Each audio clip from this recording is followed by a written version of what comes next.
مفتی طارق مسعود کے بیانات کے لیے مفتی صاحب کے آفیشیل چینل مفتی طارق مسعود سپیچز کو سبسکرائب کریں۔ نبی نے کیا فرمایا؟ جس نے خواہشات کو اپنا ہدف بنایا کہ میں یہ خواہش یہ بھی ہو جائے، یہ بھی ہو جائے، تو آپ نے کیا فرمایا؟ کیا اس کی خواہشات پوری ہو جائیں گی؟ کیا وہ خوشیوں میں آ جائے گا؟ نا نا نا نا نا نا، یہ پیغمبر کہہ رہے ہیں، اللہ کے سچے پیغمبر، وہ کبھی بھی خوشیوں میں نہیں آئے گا۔ فرمایا اس کو کیا سزا ملے گی؟ جعل اللہ من کانت الدنیا ہمہ جعل اللہ فقرہ بین عینیہ، دولت کے پیچھے بھاگے گا نا تو اللہ اس کے سامنے فقر و فاقہ کا خوف رکھ دیں گے۔ سمجھ رہے ہو؟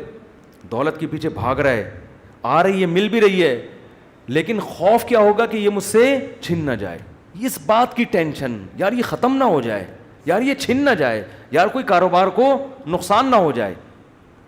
بڑے بڑے کروڑ پتی فیکٹریوں کے مالک آتے ہیں، کہتے ہیں کہ لاشعوری سا خوف ہمیں ستاتا ہے، دنیا کی ہر نعمت ان کے پاس، مگر دماغ میں نا ایک کہہ رہے ہیں ہمیں خود بھی نہیں پتا ہم ڈر کس چیز سے رہے ہیں، لیکن سکون نہیں ہے، ایک لاشعور میں خوف ہے جو ہمیں مسلسل ستا رہا ہے۔ یہاں ایک آئے کئی سال پہلے، سفید ٹوپی، پوری پراپر داڑھی، اور جناب سفید کرتا، بڑے ایسے نورانی چہرہ، اور پکے نمازی تھے، بہت بڑے تاجر۔ مجھے کہنے لگے مفتی صاحب میں ایک دل کی بات آپ سے شیئر کرنا چاہتا ہوں۔ میں نے کہا جی۔ کہہ رہے میں نماز بھی پڑھتا ہوں، روزے بھی رکھتا ہوں، اہل اللہ کی صحبت میں بھی بیٹھتا ہوں، اور لیکن پتہ نہیں میرے دل میں سکون نہیں ہے، میرے دل میں سکون نہیں ہے۔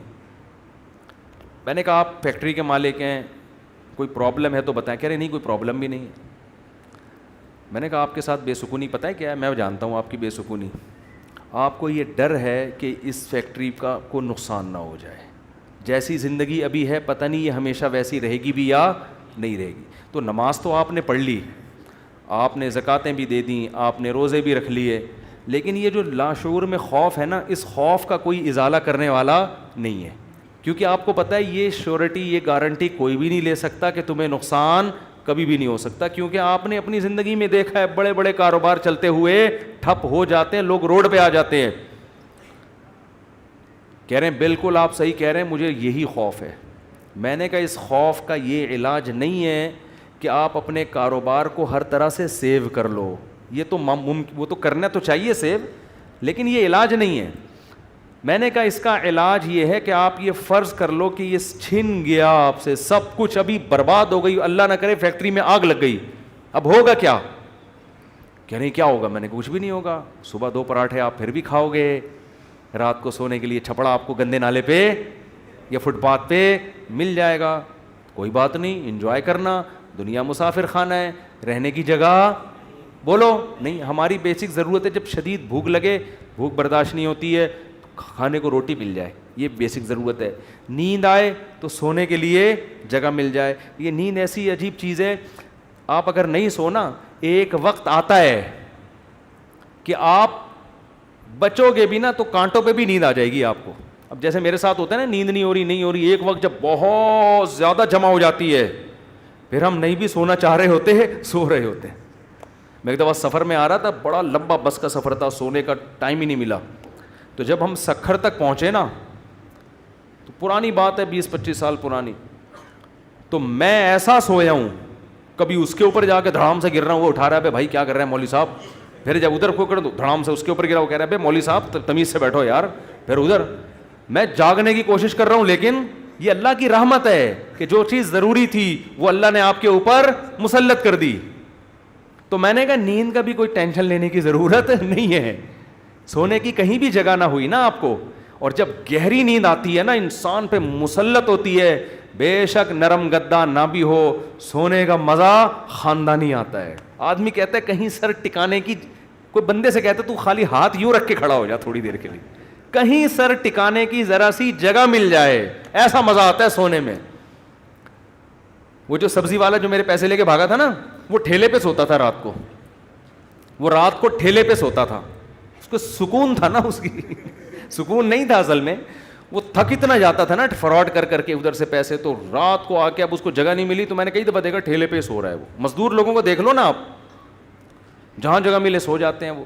تو میں نے ان سے کہا کہ ٹینشن لینے کا نہیں ہے, آپ کی بیسک ضرورت نیند ہے, وہ آ جائے گی, کہیں بھی آ جائے گی, بیٹھے بیٹھے سو جاؤ گے. اور کھانے کی ضرورت, اتنا رزق اللہ انشاءاللہ آپ کو دے دے گا. اور شدید بھوک میں تو میرے بھائی دال میں بھی وہ مزہ آتا ہے جو ایک مالدار کو قورمے بریانی میں آتا ہے. شدید بھوک لگ رہی ہو نا, دال کھانے کا اپنا مزہ. میں نے کہا دال مل جائے گی.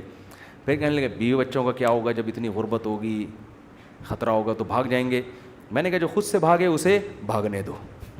ٹھیک ہے نا, جو خود سے بھاگے اسے کوئی ٹینشن. مسافر خانہ ہے نا بھائی. نیک بیوی تو وہ ہوتی ہے جو آپ کی شریکہ حیات ہے. جب دولت تھی اس وقت بھی ساتھ, جب غربت تھی اس وقت بھی ساتھ. تو اگر غربت میں وہ بھاگ گئی, بولو اے اللہ اچھا ہوا تو نے زندگی میں ہی جان چھڑا دی. کیا خیال ہے بھائی؟ اور میں نے کہا جب دوبارہ پیسہ آئے تو پھر اس کو لے کے نہ ہو, بولو اب وہیں رہو. اب کیا کرنا ہے, وہیں رہو. غیرت مند آدمی تھوڑی ایسی چیزیں پالتا ہے لے کے.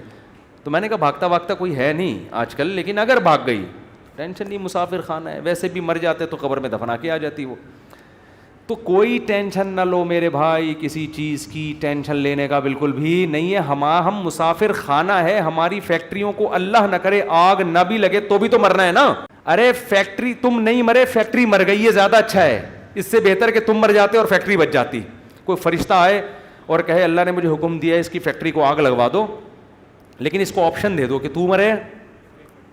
تو مرے تیری فیکٹری کو مار دیں. آدمی کہتا ہے بھائی مزدوروں سمیت مار دے اس پوری فیکٹری, مجھے بچا لو. یہی ہوگا نا, مجھے بچا لو. تو ان کو تھوڑا سکون ہے. میں نے کہا آپ کا مسئلہ یہ ہے کہ آپ نماز پڑھتے ہیں, علماء کے پاس بھی بیٹھتے ہیں, مگر آپ نے دل میں دنیا کی محبت کے گٹر ابل رہے ہیں آپ کے. ہمارے حضرت فرمایا کرتے تھے بہت سے لوگ ایسے ہیں, بڑی بڑی داڑیاں, تہجد گزار, اور جناب بڑے ہر بات پہ درود شریف, لیکن دل میں دنیا کی محبت کے گٹر پالے ہوئے ابل رہے ہیں. یہ ایسے جیسے اللہ کی محبت کے چشمے ابلتے ہیں نا, تو دنیا کی محبت کے چشمے نہیں ابلتے, گندگی کے گٹر ہیں جو ابلتے ہیں. تو کہتے ہیں ان کے دل میں گندگی نہیں ہے, گندگی کے دنیا کی محبت کی جو ایک گٹر ہے نا, گٹر, وہ گٹر ابل رہے ہیں. جس کو یہ مثال سمجھ میں نہ آتی ہو, بارشوں میں ہماری گلی کو آگے دیکھ لیا کرے گٹر کیسے ابلتے ہیں, تو وہ پتہ چل جائے گا کہ یہ ہے جو گند نکلا ہوا ہے. اس گند کو نکالو.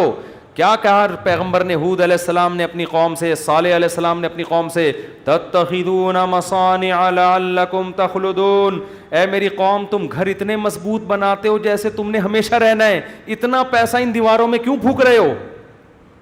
حالانکہ وہ حلال پیسوں سے گھر بنا رہے تھے بھائی, حرام سے تھوڑی بنا رہے تھے, حرام سے نہیں بنا رہے. پھر بھی پیغمبر اعتراض کر رہے ہیں کہ موت کو بھول گئے ہو تم, اتنا سریا بنیادوں میں ڈالا جا رہا ہے. لوگ بتا رہے تھے ہم نے یہ سریا ڈالا. میں کہتا ہوں اپنی ہڈیوں میں تو کیلشیم ہے نہیں تمہارے, پہلے اپنی ہڈیوں میں سریا ڈالو بھائی. ہڈیاں بوسیدہ ہو رہی ہیں, کھوکھلی ہو رہی ہیں, اور مکان کی مضبوطی پہ انسان فخر کر رہا ہے. تو نکالو اس گٹر کو, ایسے جھٹک دو. ہمارے حضرت ایک ذکر بتایا کرتے تھے کہ رات کو نا تنہائی میں بیٹھ کے یہ ذکر کیا کریں. یہ ذکر حدیث سے ثابت نہیں ہے, صرف ٹریننگ کے لیے ہے, ٹریننگ کے لیے, اپنی اصلاح کے لیے, اس لیے اس کو سنت سمجھنا جائز نہیں ہے. وہ ذکر کرواتے تھے, بہت سے اکابر کرواتے ہیں یہ کہ لا الہ الا اللہ. لا الہ میں کیا کرنا ہے, گردن یہاں لے کے جانی ہے. لا الہ کوئی معبود نہیں, یہ تصور کر رہے ہیں دل سے اللہ کے علاوہ سب چیزیں نکل رہی ہیں, نکال کے باہر پھینک رہا ہوں. اس تصور کا نا بڑا اثر پڑتا ہے دل کے اوپر. لا الہ سب نکال کے, بحریہ ٹاؤن نکالو سب سے پہلے اس میں سے. ہاں بحریہ, آپ کو نہیں پتا بحریہ ٹاؤن کا, آپ باہر سے آئے نا. ہمارے ہاں وہ کامیاب ہے جو بحریہ ٹاؤن ہے, اور وہ ناکام ہے جو بحریہ ٹاؤن نہیں ہے. تو ہمارے ہاں جنت الفردوس میں ریاض ملک ہے جس کا بحریہ ٹاؤن ہے. یہ جنت جو دنیا میں باتیں کرتے ہیں لوگ, اب اس کو نہیں مانتے, کہتے ہیں بھائی تیرے پلاٹ کتنے ہیں.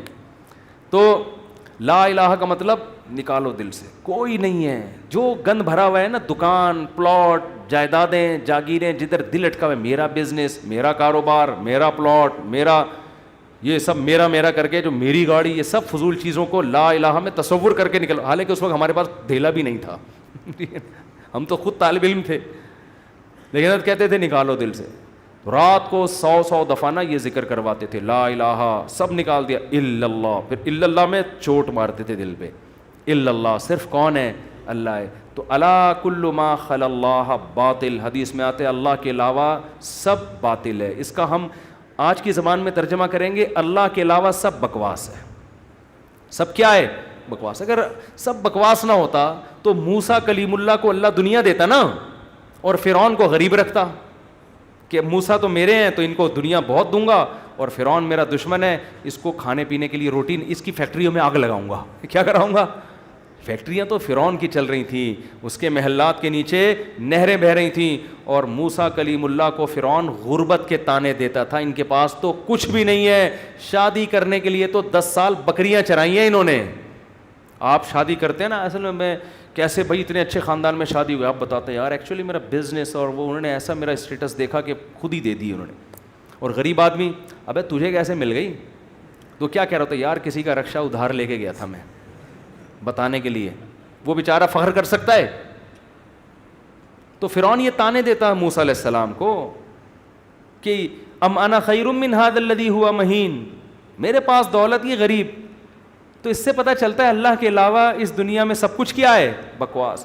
ہمارے نبی کچرے کے ڈھیر پہ صحابہ کے ساتھ گئے، ایک مری ہوئی بکری کا بچہ،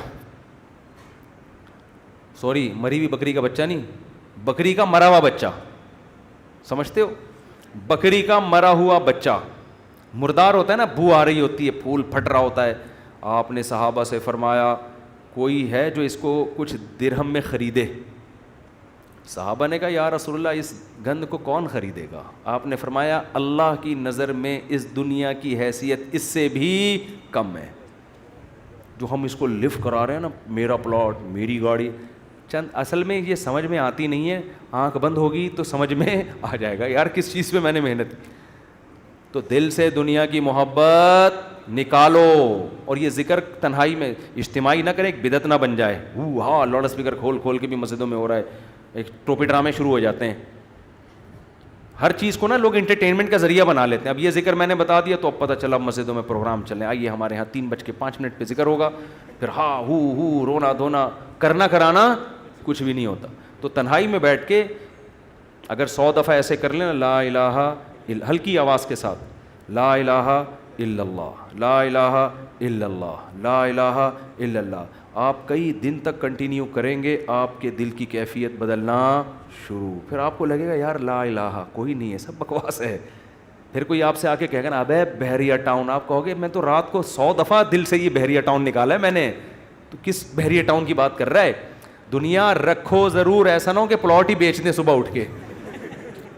3 پلاٹ تھے بحریہ ٹاؤن میں بچوں کے لیے رکھے ہوئے تھے، لا الہ الا بحریہ ٹاؤن نکال کے صبح کا اٹھا کے دے دو کسی کو بس۔ تو اتنا کریں جتنا افورڈ کر سکتے ہیں۔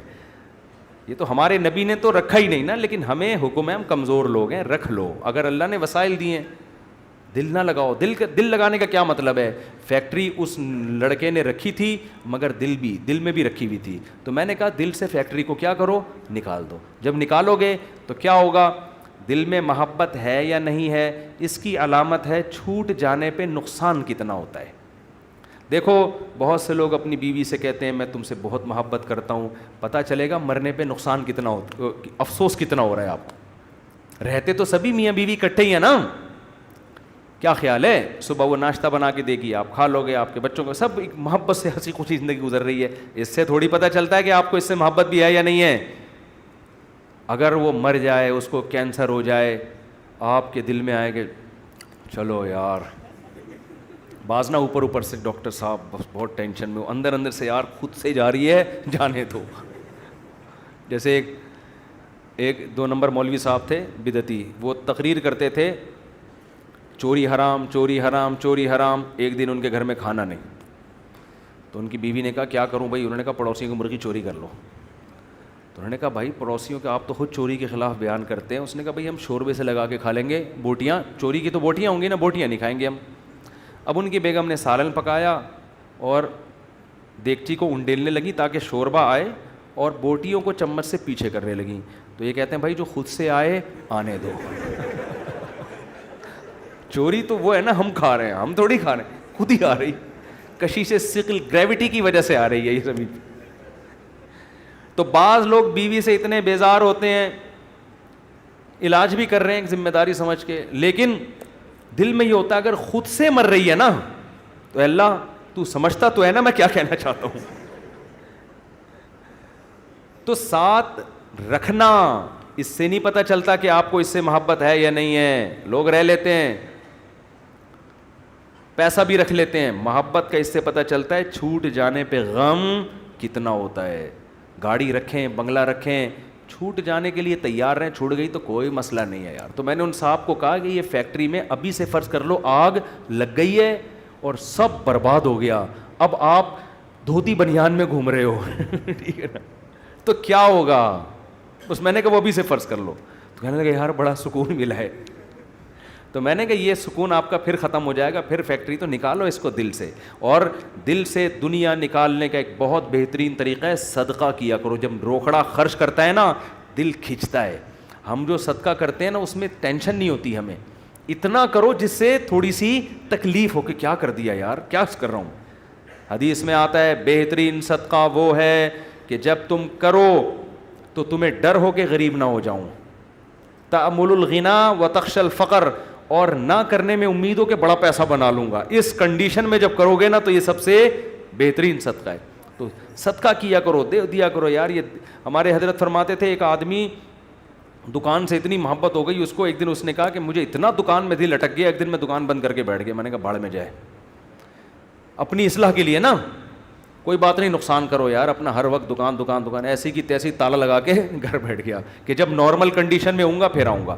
جیسے کسی کو عشق ہو جائے نا کسی سے, اب مل تو رہی نہیں ہے وہ, تو عشق میں وہ پاگل ہونا شروع ہوتا ہے. تو بیوقوف لوگ کیا کرتے ہیں, ہر وقت اس کی یاد دماغ میں, ہر وقت اس کو دیکھ رہے ہیں, اس کی تصویریں دیکھ رہے ہیں, پرانے میسج پڑھ رہے ہیں, سوچ رہے ہیں. بیوقوف یہ کرتے ہیں. عقل مند کیا کرتا ہے, لعنت بھیجو یار صحیح ہے نا, نمبر ہی بلاک کر دو ایسی کی تیسی. اور جب یہ کیفیات ختم ہو جائیں گی پھر دیکھوں گا شادی ہو گئی نہیں ہوگی, دوبارہ ٹرائی کر کے کوشش کروں گا. پاکستانی چھوڑتا تو ہے نہیں, کہتے پھر 1 سال بعد دوبارہ ٹرائی کریں گے ہم. تو عقل مندی کا تقاضا ہے. تو جلدی سے بس حدیث مکمل کر دوں. نبی نے فرمایا جس نے خواہشات کو ہدف بنا لیا تو اللہ فقر و فاقہ اس کے سامنے لا کے کھڑا کر دیں گے. کروڑ پتی ہوگا مگر آگے فقر و فاقہ اس کو ڈرا رہا ہوگا, بھائی میں حملہ کر دوں گا, میں تجھے کھا جاؤں گا. اس خوف کی وجہ سے لائف کو انجوائے نہیں کرے گا وہ. جعل اللہ فقرہ بین عینیہ وفرق علیہ شملہ. دوسری سزا دنیا میں اس کو یہ ملے گی کہ اس کی فکروں کو بکھیر دیں گے اللہ تعالیٰ. اتنے مسائل ہوں گے کہ میرا یہ صرف ایک پیسہ مسئلہ نہیں ہوگا, یار یہ کام بھی ہو جائے, یار یہ بھی ہو جائے, یار یہ بھی ہو جائے, یار فلاں سے تعلقات بھی ٹھیک ہو جائیں, یا لوگ میری مخالفت کرنے وہ بھی چھوڑ دیں, یار وہ فلانا. یعنی وہ اتنے انڈے بچے ہوں گے کہ سارے انڈوں سے چوزے نکلیں, تو اس کی یہ خواہش ہوگی. حالانکہ کبھی مرغی کے سارے انڈوں سے چوزے نکلتے ہیں, 2-4 تو خراب ہو جاتے ہیں نا. تو فرقہ یہ اور عجیب ٹینشن, سکون نہیں ہوگا. یہ بھی اس کی فکریں اللہ کیا کر دے گا, اس کے سامنے بکھیر دے گا. یہ بالکل ایسے ہے جیسے بہت ساری ٹینشنیں اگر ایک پوٹلے میں ہو نا, انسان کہتا ہے اٹھا کے پوٹلا پھینک دو ختم, اور وہ پوٹلا کھل کے بکھر جائے. ایک ٹینشن وہ ہے, ایک ٹینشن وہ ہے, ایک ٹینشن وہ, اس کو کمبخت کو سمجھ میں ہی نہیں آئے گا ان ٹینشنوں سے میں جان چھڑانا شروع کون سی والی ٹینشن سے کروں, میں کون سی والی ٹینشن کو میں پہلے پھینکوں, پھر اتنی بکھری ہوئی ہوں گی اس میں ڈوبا ہوا ہوگا وہ. اور آگے آپ نے فرمایا اتتہ ولم یاتہ من الدنیا الا ما قدر له. یہ سارے کام دنیا کے لیے کر رہا تھا نا, وہ 2 بکھیڑے پال لیے اس نے, دنیا کے لیے سب کچھ کر رہا تھا, اور اس کی 2 سزائیں تو اللہ فوراً دے دے گا, فقر و فاقے کا خوف اور ٹینشنوں کو بکھیر دے گا. یہ 2 ٹینشنیں تو چلو ہم کہتے یار دنیا مل جاتی تو چلو یہ ٹینشنیں بھی قبول ہیں. اللہ کہتے ہیں ملے گی اتنی جتنی مقدر ہے. نبی نے فرمایا ملے گی اتنی نہیں جتنی اس کی چاہت ہے, اتنی جتنی اللہ نے لکھی ہوئی ہے. اگر یہ زیادہ کی کوشش کرے گا تو ہو سکتا ہے دھیلا بھی نہ ملے, اور ہو سکتا ہے ڈبل مل جائے. تو یہ بھی اس کی چاہت پہ نہیں ہے, یہ کس کی چاہت پہ ہے, اللہ کی. تو یقینی پھر بھی نہیں ہے وہ. پھر میں چٹکلا سنا دوں نا, یقینی پھر بھی نہیں ہے. ایک آدمی کو بیوی اچھی نہیں لگتی تھی, بیچاری نے ہر طرح سے کوشش کر لی کہ میں اپنے میاں کو اچھی لگوں, اچھی پھر بھی نہیں لگ رہی اس کو. ایک دن وہ بڑی خوبصورت لپسٹک اور خوبصورت زیور اور خوبصورت ساڑی اور بڑا خوبصورت لباس، ہر چیز بڑی وی آئی پی پہن کے آ گئی. اب یہ بیوی کی تعریف کر رہے ہیں، یار کیا خوبصورت چوڑیاں پہنی ہوئی ہیں. کہہ رہی تھینک یو، آپ کا بہت شکریہ. کیا خوبصورت ساڑی ہے. کہہ رہی وہ لڈو پھوٹ رہے ہیں کہ آج تو میرا میاں بڑا خوش ہے. بہت اچھا ماشاء اللہ ڈریس آپ نے، کیا خوبصورت لپسٹک. ایک چیز کی تعریف کر کے کہتے ہیں اچھی پھر بھی نہیں لگ رہی. اتنا کچھ اچھا پہنا ہوا ہے مگر تو پھر بھی اچھی نہیں لگ رہی. یہ مطلب ہے اس حدیث کا کہ اتنی ٹینشنیں اٹھانے کے بعد ہو سکتا ہے دنیا ملے پھر بھی نہیں، وہیں کا وہیں کھڑا رہے جہاں سے چلا تھا. اور اس کے مقابلے میں آپ نے فرمایا من کانت الآخرۃ ہمہ، جس نے اس دنیا کو پسے پش ڈال کے کہا میرا ہدف آخرت ہے. یہ دنیا اصل ہدف ہے ہی نہیں. ملے ٹھیک ہے، نہیں ملے ایسی کی تیسی. یہ ایسی کی تیسی یاد رکھ لیں. ملے ٹھیک ہے، بحریہ ٹاؤن میں پلاٹ مل گیا ٹھیک ہے، نہیں تو گندے نالے پہ لے لیں گے. مل گیا ٹھیک ہے، نہیں تو ریڈی لگا لیں گے. مل گیا ٹھیک ہے، نہیں تو ویسے ہی بیٹھ جائیں گے. ٹھیک ہے نا. یہ جس کا یہ خوف، اور اصل کیا ہے آخرت. مجھ سے گناہ نہ ہو جائے کوئی، اگر ہو جائے تو جلدی سے توبہ کر کے اللہ کو مناؤں. آپ نے فرمایا جس نے آخرت کو ہدف بنا لیا، جنت تو بعد میں ملے گی، کچھ انعامات دنیا میں ملنا شروع ہو جائیں گے.